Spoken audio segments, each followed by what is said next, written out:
ইবাদত মানে কি? 85% 90% মানুষের উত্তর আপনারা শুনেছেন নামাজ। তা আমাদেরকে যদি ইবাদতের জন্য বানায়, তার মানে নামাজের জন্য বানাইছে, তাহলে মানে রোজা রাখতে হবে না। আপনারাই তো বললেন ইবাদত মানে নামাজ, আমাদেরকে ইবাদতের জন্য বানাইছে, তো রোজা কই? শুনুন, আল্লাহ আমাদেরকে ইবাদতের জন্য বানাইছেন, রাইট? ইবাদত মানে কি জানেন? বান্দার এমন প্রত্যেকটি কাজ, যেই কাজ বান্দা করলে রব খুশি হয়ে যাবে। আমার মনে হয় সুবহানাল্লাহ আওয়াজ আর একটু বড় হবে। রব আমাদেরকে ইবাদতের জন্যই বানালেন, এখানে কোনো সন্দেহ নাই। এবার প্রশ্ন, ইবাদত মানে কি? বান্দার এমন প্রত্যেকটি কাজ, যে কাজ করলে রব খুশি হবে, এমন প্রত্যেকটা কাজ ইবাদত। এবার নামাজ পড়লে ইবাদত হয় কেন? কারণ যখন ব্যস্ততাকে পিছনে ফেলে শয়তানের মুখে লাথি মেরে আমরা যখন আযানের ডাকে সাড়া দিয়ে ওয়াক্তের নামাজে চলে যাই, রব দেখে খুশি হয়ে যায়। সুবহানাল্লাহ। কাজ পিছনে, রবের ইবাদত সামনে। ডাক পিছনে, রবের ইবাদত সামনে। জিকিরের মাধ্যমে, তেলাওয়াতের মাধ্যমে, রুকুর মাধ্যমে, সিজদার মাধ্যমে যখন সবকিছুকে পিছনে ফেলে আমরা নামাজ পড়ি, তাই রুকুটাই ইবাদত হয়ে যায়, সিজদাটাই ইবাদত হয়ে যায়, ওযু করাটাই ইবাদত হয়ে যায়। বলেন না সুবহানাল্লাহ।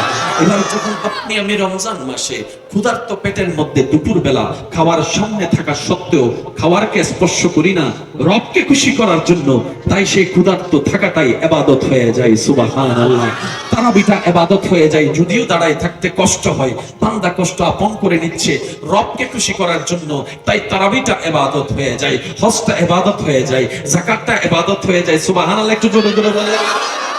তাওয়াফ করা ইবাদত হয়ে যায়, ইহরাম পরা ইবাদত হয়ে যায়, আরাফার ময়দানে চলে যাওয়া ইবাদত হয়ে যায়, মুজদালিফায় খোলা আকাশের নিচে কোটি কোটি টাকার মালিক পর্যন্ত ভিক্ষুকের মতো শুয়ে থাকাটা ইবাদত হয়ে যায়, ইবাদত হয়ে যায়, ইবাদত হয়ে যায়, ইবাদত হয়ে যায়। মিনার মধ্যে যাওয়াটা ইবাদত হয়ে যায়, সন্তকে শয়তানকে কঙ্কর নিক্ষেপ করা ইবাদত হয়ে যায়, নিজের কামানো টাকা যাকাতের মাধ্যমে দিয়ে দেওয়া ইবাদত হয়ে যায়। রবকে খুশি করার জন্য যেহেতু করছে, ঠিক তেমনি ভাবে মাকে খুশি করাটাও ইবাদত হয়ে যায়, দেওয়াটা ইবাদত হয়ে যায়, বড়কে সম্মান দেওয়া ইবাদত হয়ে যায়, ছোটকে স্নেহ করা ইবাদত হয়ে যায়। একটা এতিম বাচ্চা যার কেউ নেই, ব্যস্ত সময় থেকে একটু সেকেন্ড বের করে রাস্তায় যাওয়ার পথে সেই বাচ্চার মাথায় হাত বুলাই দেওয়াটাও ইবাদত হয়ে যায়, সওয়াব হয়ে যায়, নেকি হয়ে যায়। রাস্তা দিয়ে যাওয়ার সময় সুযোগ আছে তাকানোর জন্য সেই বোনটাকে, কিন্তু আমার চোখ আছে দেখার জন্য, মন বলল দেখো দেখো, আপনি বললেন আমি দেখবো না, সেই না দেখাটাও সবর হয়ে যাবে, জিহাদ হয়ে যাবে, ইবাদত হয়ে যাবে, ইবাদত হয়ে যাবে। এমন প্রত্যেকটি কাজ যা বান্দা করলে রব খুশি হয়, তাই তো ক্ষুধার্তকে খানা খাওয়াটাও সওয়াব হয়ে যায়। তাহলে ইবাদত মানে কি? রবকে খুশি করা। বলেন সবাই, ইবাদত মানে কি? ইবাদত মানে কি? এই পয়েন্টটা যদি সবার মুখে শুনতে পাই তাহলে আমার একটু স্বাচ্ছন্দ্য লাগবে বলতে। আমি সবার মুখে শুনতে, ইবাদত মানে কি? এবার ফুল ভলিউমে সবাই আওয়াজ দিবেন, আমাদেরকে বানালেন কে? আমাদেরকে বানালেন কে? কেন বানালেন? ইবাদতের জন্য। কেন বানালেন? ইবাদত মানে কি? তার মানে এক কথাই হলো, আল্লাহ আমাদেরকে বানালেন শুধু ওনাকে খুশি করে চলার জন্য। এখানে আর কোনো দ্বিতীয় কথা। এবার আমি আপনাদেরকে প্রশ্ন করব, আপনারা শুধু বলবেন খুশি করার জন্য নাকি রাগ করার জন্য, সেটা আপনারাই বলবেন। ভাই, হাজার ব্যস্ততার ভিতরে নামাজ কেন পড়বেন? সবাই বলেন না, আল্লাহকে খুশি করার জন্য। আপনি রোজা অবস্থায় না খেয়ে থাকবেন কেন? একটু জোরে জোরে বলেন না। মা বাবার সাথে সুন্দর ব্যবহার কেন করবেন? মা বাবার কোন একটা কথা আপনার পছন্দ হয় না, কিংবা কারোর সামনে বকা দিয়ে ফেলছে, যেটা আপনার ইজ্জতে লেগেছে, প্রেস্টিজে লেগেছে, রাগ করার ক্ষমতা থাকার পর আপনি চোখটা নিচু করে ভদ্র ছেলের মতো দাঁড়ায় থাকবেন। ভাই, কাকে খুশি করার জন্য? বলেন না, কাকে খুশি করার জন্য? সুদ খাওয়ার সুযোগ আছে, তারপর আপনি অধিক টাকার লোভ না করে সুদ না খেয়ে দূরে আছেন, ভাই কাকে খুশি করার জন্য? আমাদের শুধু একটাই কাজ, রবকে খুশি করা, রবকে খুশি করা, রবকে খুশি করা।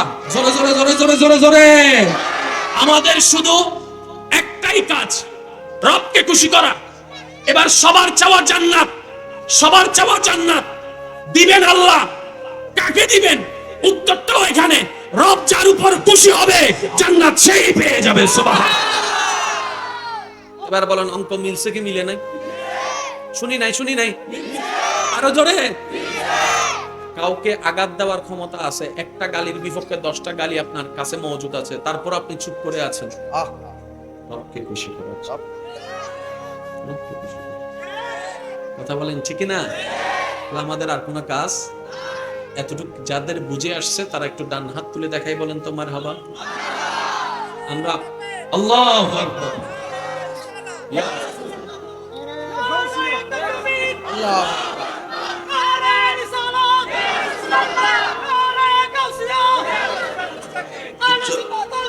উচ্চ আওয়াজে বলেন সুবহানাল্লাহ। আর একটু জোরে বলেন না সুবহানাল্লাহ। আমি আমার দায়িত্ব খুঁজে পাইছি। কে কে পাইছেন আমার মতো দায়িত্ব খুঁজে? কে কে পাইছেন? তাহলে আপনারা আজকে থেকে শুধু একটাই কাজ। এবার আপনি বলবেন আমি কেমনে বুঝবো রব খুশি না নারাজ? ফেস্ট এই জায়গায় কথা বলেন না জোরে। কাউকে জিজ্ঞেস করতে হবে না, উত্তর আপনার মনের কাছেই আছে। প্রত্যেকটা মানুষের মনের কাছেই আছে।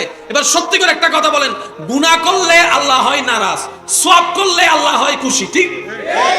গুনাহ কাজ করার সময় যুবকরা একটু মনোযোগ দিবেন। যতই গুনার কাজ করছেন, উল্টাপাল্টা কাজ করছেন, সত্যি করে বলেন তো এই পর্যন্ত যত গুনার কাজ করছেন না যায় না করছেন, না যায় না করছেন? সত্যি করে বলেন, সত্যি করে বলেন। জানেন যে গুনাহ, না যায় না করি না, যাই নাই করছি। সত্যি করে এখন একটা কথা বলবেন, এই ভাইয়া প্লিজ প্লিজ, যতবার ওযু বানাইছেন মনের ভিতরে একটা ফ্রেশ ফ্রেশ লাগছে না? যতবার ওযু বানাইছেন কেমন যেন একটু শরীর হাত পা পবিত্র পবিত্র লাগছে না? মনের ভিতর কেমন যেন একটা খুশি খুশি আনন্দ আনন্দ লাগছে না? কেন? আপনার রব খুশি হচ্ছে। এবার জিনিসটাকে একটু উল্টান। যতবার গুনার কাজ যে যেখানেই করছে, অন্যায় কাজ, ভুল কাজ, ভাইয়া প্লিজ প্লিজ, ভাইয়া ভাইয়া প্লিজ, একবার বলেন মারহাবা। যতবার আপনি আমি গুনার কোনো কাজ করছি ততবার একটু খেয়াল করছেন করার আগে মনেটা বাস্তব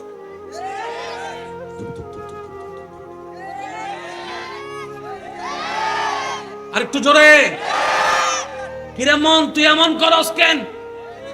রব তোর সাথে কথা বলবে না, কিন্তু রব চায় কোন বান্দা যেন জাহান্নামে না যায়। তাই গুনাহ করার সময় রব অন্তরের মধ্যে সে হার্টবিট বাড়িয়ে দিয়ে সংকেত দিয়ে দেয়, বান্দারে কাজটা করিস না, কাজটা করিস না, কাজটা করিস না। জমিনটা আমার, তোর দেহটা আমার দেওয়া, তোর হায়াতটা আমার দেওয়া, তোর ইজ্জত আমার দেওয়া, তোর রিজিক আমার দেওয়া, বান্দারে কাজটা করিস না। আমরা এত নাফরমান, এত সংকেত আসার পরও কাজটা করে ফেলি। কথা বলেন ঠিক কি না? রব কেমন দয়াবান, দেখছে আমরা করছি তারপরও সেটা গোপন করে রাখে। যখন আপনি আমি মনে মনে বলি কেউ যেন না দেখে, কেউ যেন না দেখে, কেউ যেন না দেখে, কেউ যেন না দেখে, সেই মনের আওয়াজটা পর্যন্ত রব শুনে, সে মনের চিৎকারটা পর্যন্ত রব শুনে। ফেরেশতা বলে মওলা তোমার জমিনে দাঁড়িয়ে তোমার হুকুম অমান্য করছে, দেখো কত বড় বেয়াদবি করছে। আল্লাহ প্রকাশটা করাই দিই, বাবার কাছে ধরা খাওয়াই দিই, মার কাছে ধরা খাওয়াই দিই, বন্ধুর কাছে ধরা খাওয়াই দিই, বান্ধবীর কাছে ধরা খাওয়াই দিই, বোনের কাছে ধরা খাওয়াই দিই। রব বলে যে না, এই কাজটা করিও না, কারণ বান্দাটা তো আমার, বান্দাটা তো আমার, সে তো ইজ্জত হারা হয়ে যাবে, সে তো লাঞ্ছিত হয়ে যাবে। আর আমি কারো দোষ গোপন জিনিস প্রকাশ করা আমি আল্লাহ পছন্দ করি না। আমি অপেক্ষা করি আমার বান্দা ভুল করুক আর যাই করুক, তওবা তো করবে আমার কাছে একদিন, আমার কাছে ক্ষমা তো চাইবে।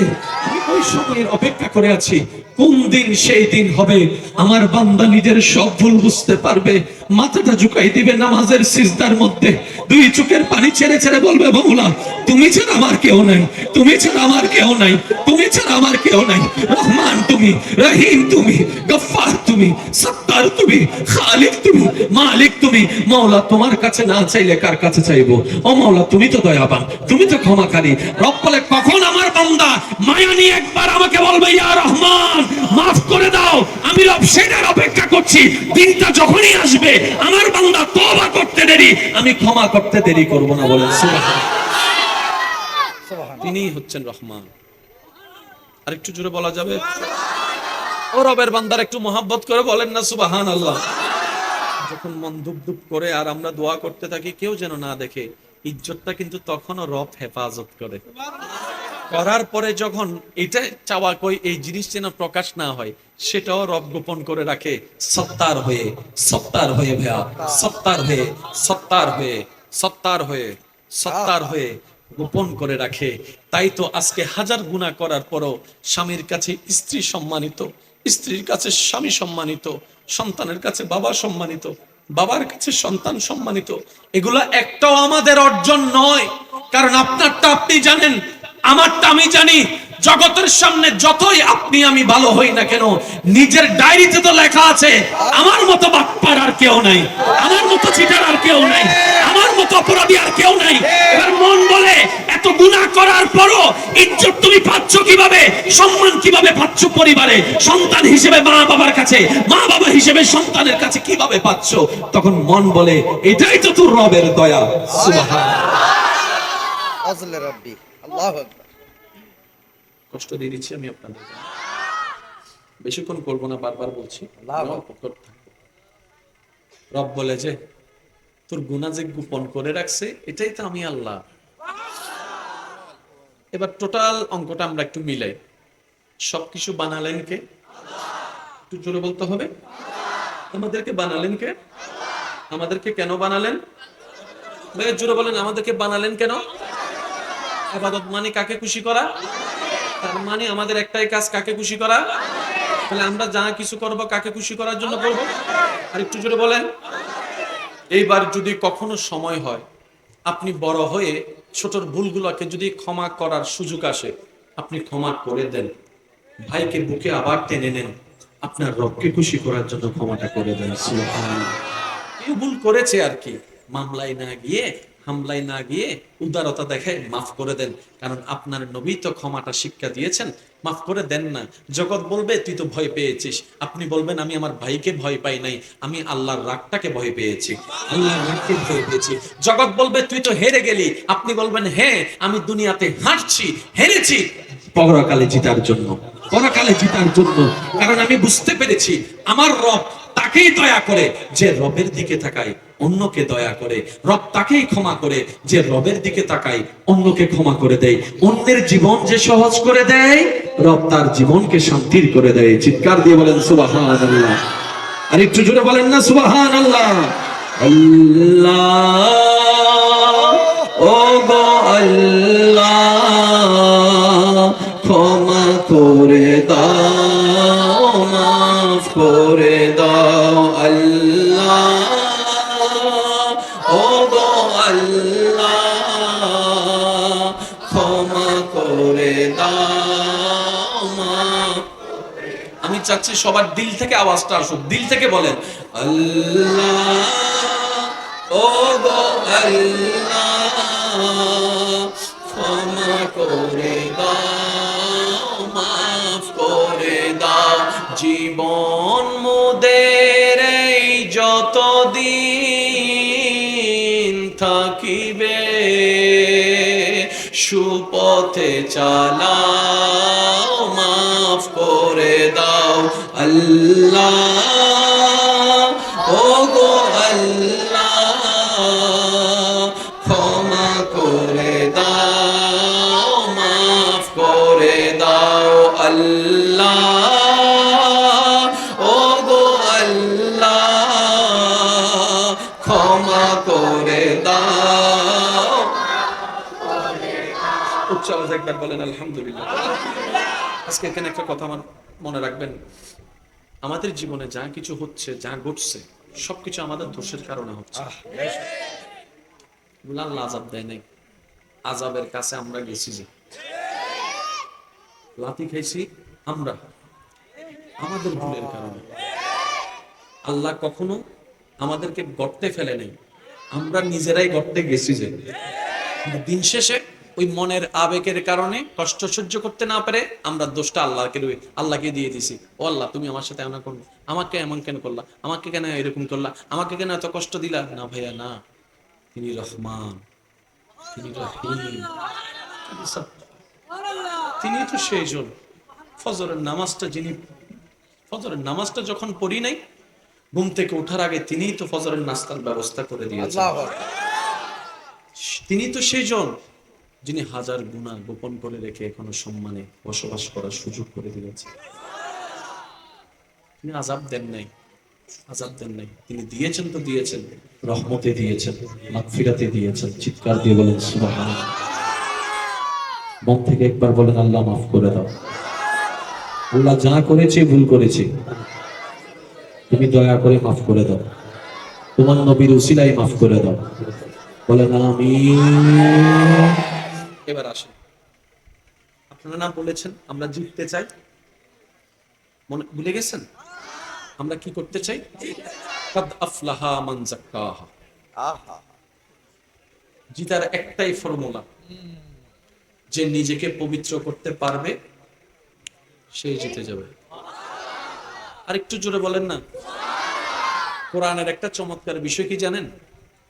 আমরা 1 কোটি মানুষ 1 কোটি ঘন্টা 1 মিলিয়ন মানুষের সামনে বলে যা বুঝাইতে পারবো না, কোরআন একটা শব্দেই সব বলে ফেলবে। আমার মনে হয় সুবহানাল্লাহর আওয়াজটা একটু বড় হবে। যেমন কোরআন আজকে 1450 বছর প্রায়, আপনাদের এলাকায় কত মাহফিল হয়েছে, প্রত্যেক বছর হচ্ছে। ওয়ামার সাল্লাল্লাহু ইল্লা রাহমাতাল লিল আলামিন যদি একটা আয়াত ধরেন, এই আয়াত নিয়ে কত হাজার আলেমে ওয়াইজ করছে। হাজার আলেমের আয়াত একটা, ওয়াইজ হাজার রকম। ভাইয়া কথা বলেন না। কিন্তু সব আলেম ওয়াইজ করা শেষ করার পর একটা কথা বলেছেন, কিয়ামত পর্যন্ত যদি এটা নিয়ে আলোচনা করা হয়, আমার হায়াত শেষ হবে, আলোচনা শেষ হবে না। কথা বলেন ঠিক কি না? কোরআনের একটা স্পেশাল মত।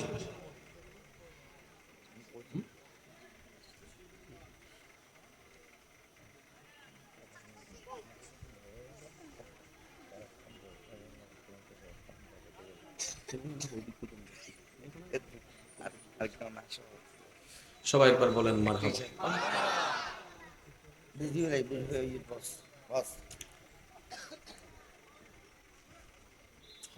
বুঝিলেন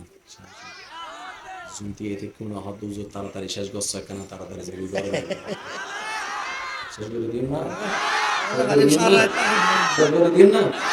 একবার বলেন মারহাবা। আমি একটা জিনিসে বুঝি, দুনিয়াতে আসছি একবার, আর আসার কোনো সুযোগ নেই। যে হায়াতটা পাইছি অর্ধেকের অর্ধেক হায়াত শেষ, বাকি এই অল্প আছে। এই অল্পটার অন্তত একটু চেষ্টা হইলে করি না ওই খুশিটা করার জন্য। অন্তত চেষ্টা করেও যদি ফেল যায়, রবকে এতটুকু বলতে পারবো, মওলা বুঝার পরে চেষ্টা করছিলাম তোমারে খুশি করার জন্য। সত্যি করে ঈমান আমান একটা কথা বলেন, আল্লাহকে হাশরের ময়দানে দেওয়ার মতো কোন সুন্দর আমল আমাদের কাছে আমি শুনি নাই। আমাদের কাছে সবাই মিলে বলতে হবে, আমাদের কাছে, আমাদের কাছে জান্নাত পাওয়ার সাহসটা করি কিভাবে?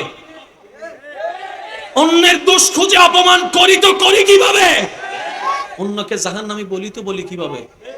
নিজের জান্নাতের ঠিক নেই, নিজেই তো একজন আসামি হয়ে বসে আছি। কথা বলেন ঠিক কি না? আর একটু জোরে বলেন ঠিক কি না? রবকে খুশি করার মতো কোনো আমল আমারও নাই, আপনারও নাই, সবাই স্বীকার করেছি। তো কোন বর্ষায় যাব? মনে রাখবেন এটার নামই হচ্ছে রহমতের বর্ষা। আর একটু জোরে বলা যাবে সুবহানাল্লাহ। আমরা রহমানের রহমতের বর্ষা ছাড়া বাঁচার কোনো উপায়। নবী হচ্ছে রহমাতুল লিল আলামিন, হচ্ছে ওই রহমতের একটা ছায়া। চিৎকার দিয়ে বলেন সুবহানাল্লাহ। আরো জোরে বলতে হবে সুবহানাল্লাহ। আমাদের কাজ কাকে খুশি করা? খুশি করার জন্য আমাদেরকে পবিত্র হতে হবে, ঠিক? এবার আসেন আমি ঠান্ডায় ঠান্ডায় কয়েকটা কথা বলি, অল্প সময় গোছাই দিচ্ছি, একটু খেয়াল করবেন প্লিজ। একটু ভাইয়া, যত গুনাহ করছি আছে না, যত সওয়াব করছি আছে না, ডাইন সাইডে সওয়াব, বাম সাইডে গুনাহ। আমার বাম সাইডটা বাড়ি, আপনাদের? আমার বাম সাইড বাড়ি, আপনাদের? যাদের যাদের বাম সাইড বাড়ি একটু হাত তুলে দেখান তো সবাই। এবার বুঝতে পারছেন? বুঝতে পারছেন? এবার এই ভারীটা করলো আল্লাহ না আমরা? নিজেরটা নিজে বলেন না। আমাদের দোষে আমরা এই বাড়ি করছি। কিন্তু রব কত বড় দয়াবান দেখেন, রব বলে যে এটা বাড়ি হলে তুই জাহান্নামে যাবি, আর আমি চাই না তুই জাহান্নামে যা। আমি চাচ্ছি তুই জান্নাতে যা, আমি চাচ্ছি তুই জান্নাতে যা, আমি চাচ্ছি। বান্দা বলে যে মাওলা এখন করবো তো কি করবো, কারণ 2000 সালে ফেরার কোনো ব্যাগ গিয়ার তো আমার কাছে নাই, 2015 সালে যাওয়ার মতো বিমান তো আমার কাছে না। রব বলে যে কিচ্ছু করা লাগবে না, তুই শুধু তওবাটা কর। জোরে জোরে জোরে। একজন বলে যে মৌলা আমার তো জবানই নেই, আমি তো বোবা, তওবা করবো কেমনে? রব বলে যে তওবা করার জন্য জবান লাগবে না, দিল লাগবে, দিল দিল দিল। মন থেকে তওবা কর, তওবাতুন নাসুহা কর।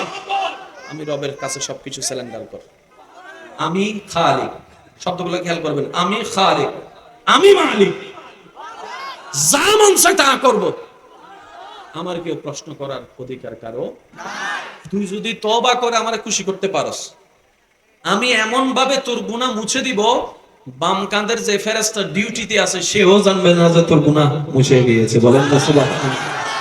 একটা কথা মনে রাখবেন, আল্লাহ চাই প্রত্যেকটা বান্দা জান্নাতে যাক। আপনি যদি আল্লাহর বান্দা হন, আপনিও এই চিন্তায় আপনাকে লালন করতে হবে। আচ্ছা শুনেন, বাজে হষ্ট পাইলে মাপ করে দিও, হয়ে বেলায় সিডেঙ্গা হতা সূর্য বানাই দেহ না আরেকখান আসতে। সূর্য নতাইলে গাছ তাইব না, গাছ নতাইলে অক্সিজেন তাইব না। তো বেগুনে কি বেড়ে মানেন না? বেগুনি বেড়ে মানে না? আর আন মতো মানুষ বেগুনে কি বেড়ে মানে না? তুই তো চাইলে হইতে তো এই সূর্য তুই আর যারা মানে আর এই ইতারারে সূর্য দিবি দে, আলো দিবি দে, আর ইতারারে নদিস হই না। তুই বেজাতে বন্ধ ন করে অনাহন বন্ধ করিন নে, অনাহন আয় হন মালিকে যেন আলো দন বন্ধ ন করে, পানি দন বন্ধ ন করে, বাতাস দন বন্ধ ন করে, যেন অনুদায় হন।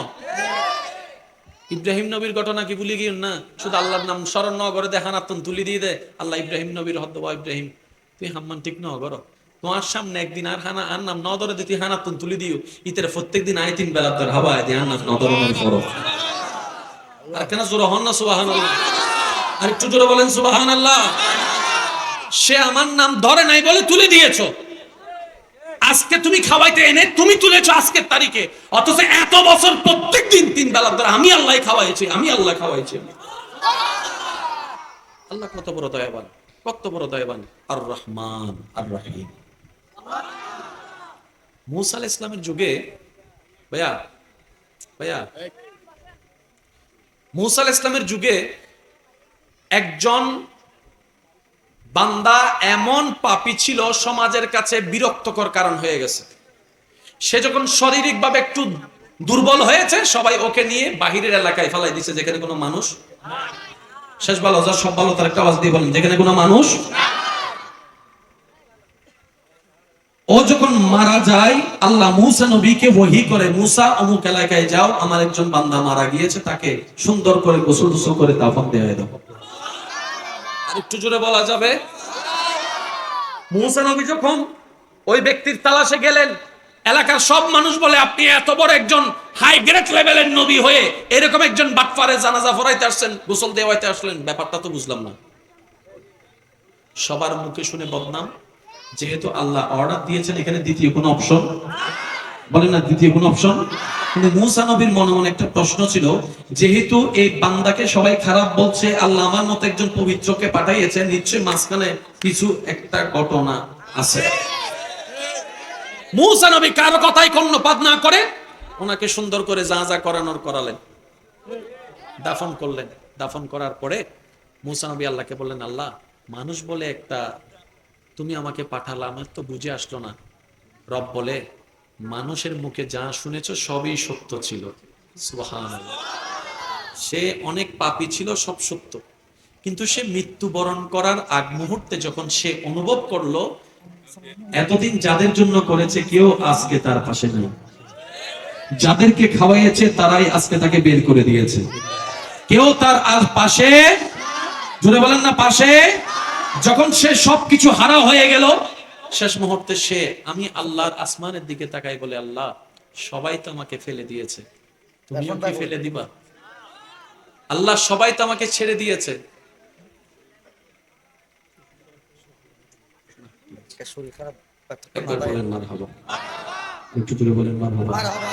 আল্লাহ সবাই ছেড়ে দিয়েছে, তুমি কি ছেড়ে দিবা? সবাই ফেলে দিয়েছে, তুমি কি ফেলে দিবা?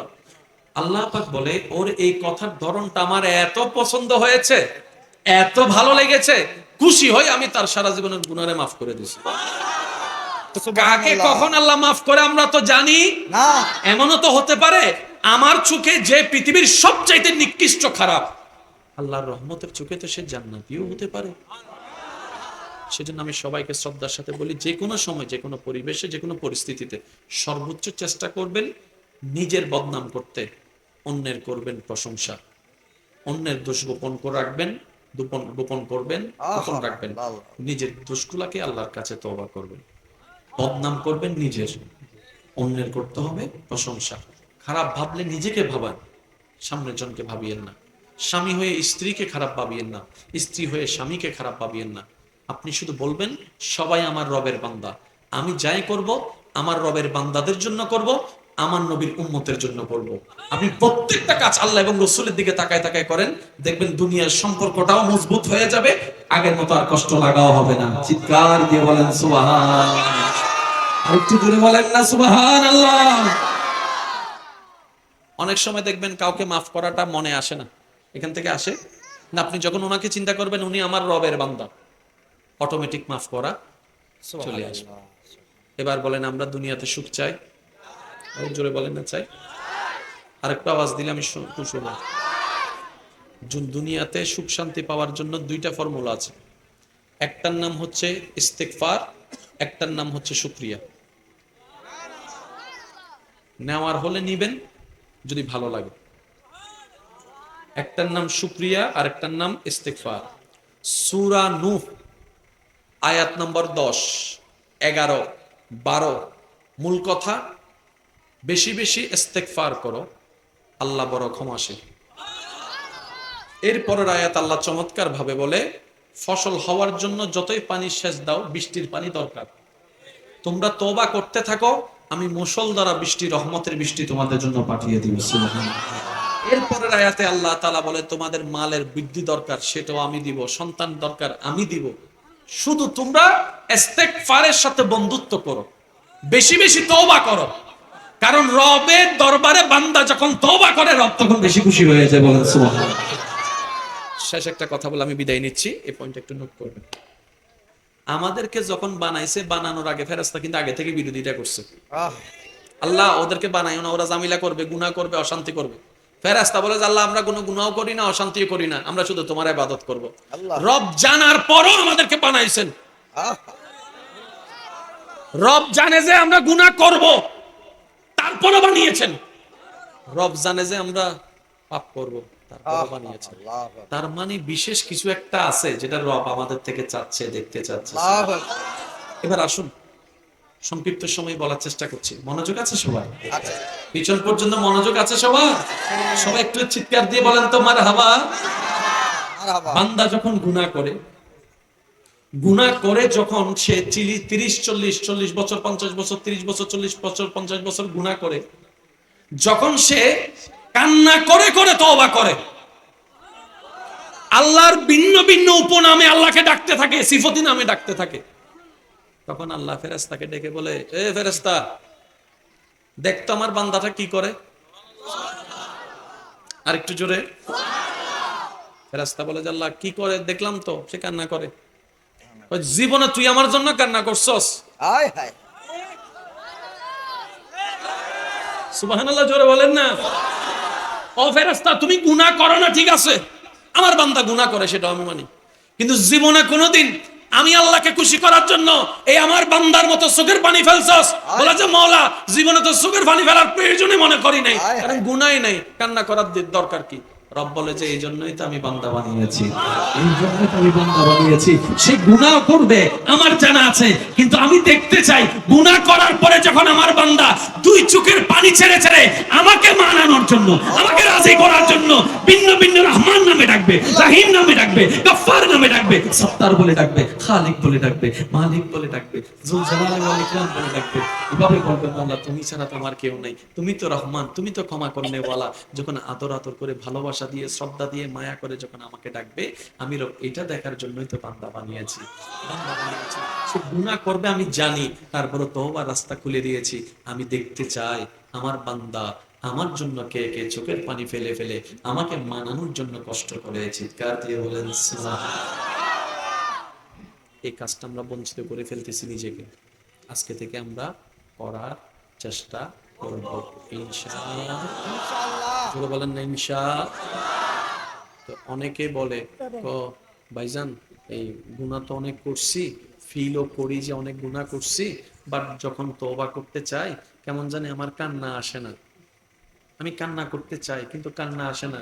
আমি আমার ভাই বোনকে বলবো এটাও আল্লাহর একটা নিয়ামত, এটাও আল্লাহর একটা নিয়ামত। আপনি মন ছোট করবেন না, কারণ আপনি যেখান থেকে কান্নাটা আসবে সেটা তো এখনো শয়তানের দখলে আছে, সেজন্য কান্নাটা আসতেছে না। আপনি ট্রাই করতে থাকুন না, কান্না না আসলো কান্নার ভান করতে থাকুন না। ভান করতে করতে তো চোখে একটু ভিজবে, আজকের ভিজাটা 3 সপ্তাহ পর হয়তো 1 ফোঁটা চোখের পানি হয়ে যেতে পারে। আর রব চাহে তো ওই একটা ফোঁটা চোখের পানিও কবুল করে আপনার সারা জীবনের গুনাহকে মাফ করে দিতে পারে। বলেন সুবহানাল্লাহ। চেষ্টা করা বন্ধ করা যাবে? জোরে বলেন না, চেষ্টা বন্ধ করা যাবে? শয়তান তো তার জায়গায় চেষ্টা করতেই থাকবে, আমাদেরকে আমাদের জায়গায় চেষ্টা করতে থাকতেই হবে। শয়তান চেষ্টা করবে রব থেকে আমাদেরকে দূরে নেওয়ার জন্য, আমাদেরকে চেষ্টা করতে হবে রবের রহমতের কাছে যাওয়ার জন্য। বলেন না সুবহানাল্লাহ। আল্লাহ আমাদের সকলের হাজিরি কবুল করুন, আমিন। আজকের এই মাহফিলকে কবুল করুন। এই মাহফিল হোক, আপনারা চান কিনা? একটু মন খুশি বলেন, চান কিনা? আগামী বছর এই মাহফিল হোক, আপনারা চান তো? আপনারা সবাই মিলে সহযোগিতা করবেন। বিশেষ করে এখানে আমি দেখতে পাচ্ছি পোস্টারের নামের মধ্যে অনেক বিজ্ঞ বিজ্ঞ আমার সমাজের নেতৃত্ব দেনেওয়ালা, মনওয়ালা আমার অনেক ইমানি ভাইয়েরা আছেন। মনে রাখবেন, মসজিদ বানানো সবারই স্বপ্ন, ঠিক না? রাসূল বলছেন যে একটি আল্লাহর ঘর বানাবে দুনিয়ায় আল্লাহর জন্য, জান্নাতে আল্লাহ তার জন্য একটা ঘর বানিয়ে দিবেন। এবার আপনারাই বলেন, একটা ঘর মসজিদ বানানোর জন্য কত টাকা দরকার? ভাইয়া বলেন না, কত টাকা দরকার? না, জায়গার দরকার, টাকার দরকার, মিস্ত্রির দরকার, এটার দরকার, সেটার দরকার, কত কিছুর দরকার। এবার হাদিসটা শুনে নবীর উম্মতের মন ভেঙে গিয়েছে, যাদের আমার মতো গরিব, টাকা পয়সা নাই। তারা বলে, ইয়া রাসূলুল্লাহ, মন আছে, দন নাই। সিদিকে কেন হতা আছে নাইলে? দন আছে তো মন নাই, মন আছে তো দন নাই। ইয়া রাসূলুল্লাহ, আল্লাহর জন্য একটা ঘর তো আমাদের বানানোর ইচ্ছা, কিন্তু বানানোর জন্য যা দরকার এত তো এবিলিটি আমাদের কাছে নাই। নবী বলে, উম্মত চিন্তা করিও না, যে কোনো জায়গায় যেখানে দেখছো আল্লাহর ঘর নির্মাণ হচ্ছে, তোমার হালাল ইনকাম থেকে তুমি যতটুকু পারো দিয়ে দাও, যতটুকু পারো দিয়ে দাও। এটাও যদি দিতে না পারো একটু শ্রম হলে দাও, একটু শ্রম হলে দাও, একটু শ্রম হলে দাও। শ্রমও যদি দিতে না পারো একটু ভালো পরামর্শ দাও। এটাও যদি দিতে না পারো একটু গিয়ে দেখাশোনা করো। কারণ যে মন থেকে যতটুকুই করবে, পৃথিবীর কেউ এটার প্রতিদান না দিলেও রব্বুল আলামিন সেটার পুঙ্খানুপুঙ্খানু প্রতিদান দিবে। সুবহানাল্লাহ। যে কোটি টাকা খরচ করে জান্নাতে একটা ঘর পাবে, রবের দরবারে কবুল হলে যে পরিশ্রমটুকু দিয়েছে মন থেকে, ওর জন্য আল্লাহ জান্নাতে একটা মহল বানিয়ে দিবে। কারণ আল্লাহর কাছে কমতি বলে কোনো শব্দ, জোরে বলেন, আল্লাহর কাছে কমতি বলে কোনো শব্দ। আমরা যতই আমাদের নিজেদের মনকে বড় করতে পারবো, ততই রবের রহমত আমরা পেতে থাকবো। বলেন না সুবহানাল্লাহ। আমার ইমানদার ভাইয়েরা, যতই ব্যস্ত থাকুক, নামাজ ছাড়া, জোরে বলেন, নামাজ ছাড়া, নামাজ ছাড়া যদি সাকসেস হতে চান, আমি মানার জন্য আমাকে ভালোবাসেন, আবদার করে বলে যাই, ক্ষমা করার মতো একটা মন রাখবেন। আল্লাহ, ক্ষমা করার মতো একটা মন রাখবেন। মক্কা বিজয়ের আগে আমাদের নবীজি রাহমাতুল্লিল আলামিন কাবা শরীফের দরজার সামনে গিয়ে, যার কাছে কাবা ঘরের দরজার চাবি, ওনাকে বললেন, একটু ভাই চাবিটা দাও, দরজা দিয়ে খুলবো, কাবায় ঢুকবো। সে বলে যে আপনাকে চাবি দেওয়া যাবে না, উপর থেকে নিষেধ আছে। নাউজুবিল্লাহ, জোরে বলবেন না। কাবা শরীফের দরজার চাবি যার কাছে আছে, তার কাছে নবীজি বললেন, আমাকে একটু চাবিটা দাও, আমি একটু ঢুকবো। সে উত্তরে কি বলেছে? আপনাকে চাবি দেওয়া যাবে না, লিডাররা নিষেধ করছে। লিডার মানে তো বুঝতে পারছেন। নবী রাহমাতুল্লিল আলামিন ওনার দিকে তাকায় মুস্কি হাসি বললেন, চিন্তা করিও না, একদিন এই চাবিটা আমার হাতে থাকবে। আচ্ছা, নিষেধ করলো কাকে? যাকে আল্লাহ ইন্না আ'তাইনাকাল কাউসারের মালিক বানিয়েছেন। সে নিষেধ করছে কাকে? যিনি আল্লাহর হাবিব। সে নিষেধ করছে কাকে? যার বেড়ানো যাওয়া হচ্ছে মেরাজ, ওনাকে নিষেধ করছে।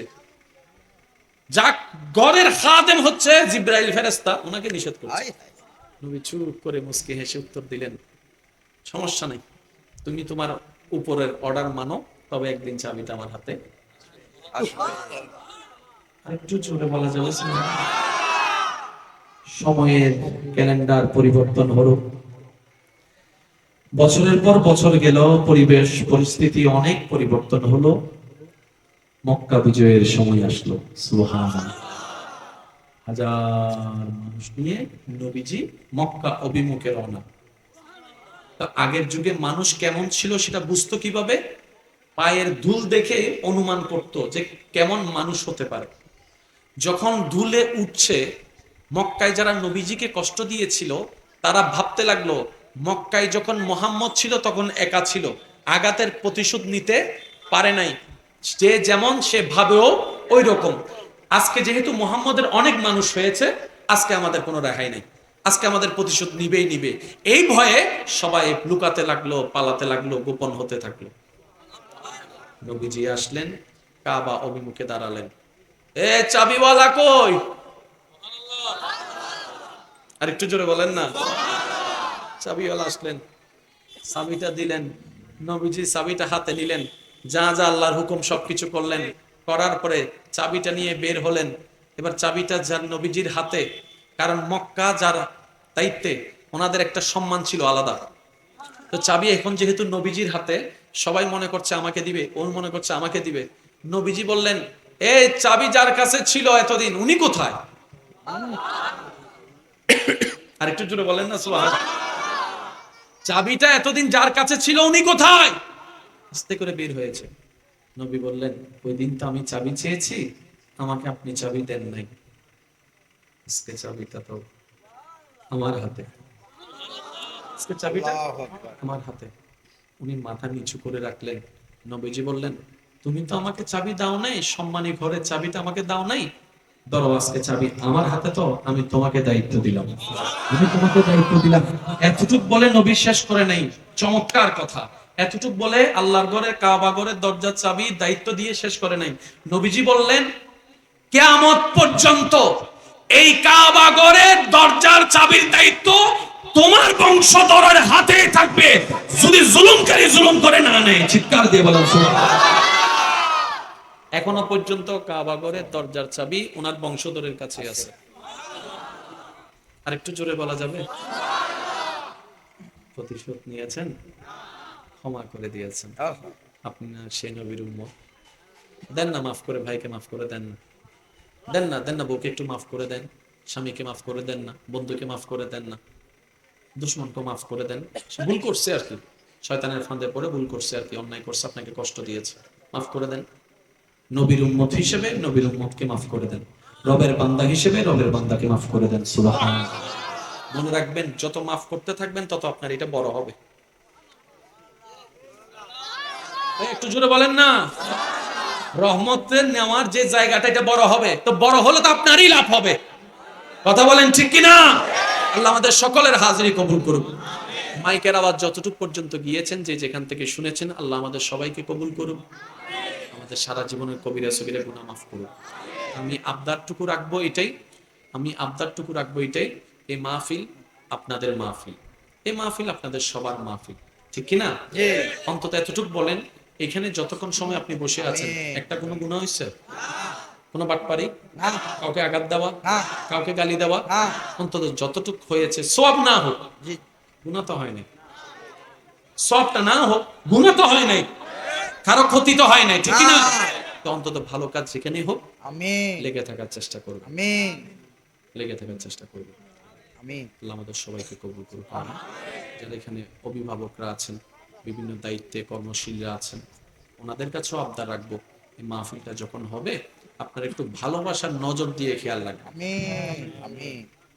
সাহায্য মানে সবসময় টাকা নয়, এই জিনিসটা আমাদেরকে একটু বুঝতে হবে। সাহায্য মানে সবসময় টাকায় নয়।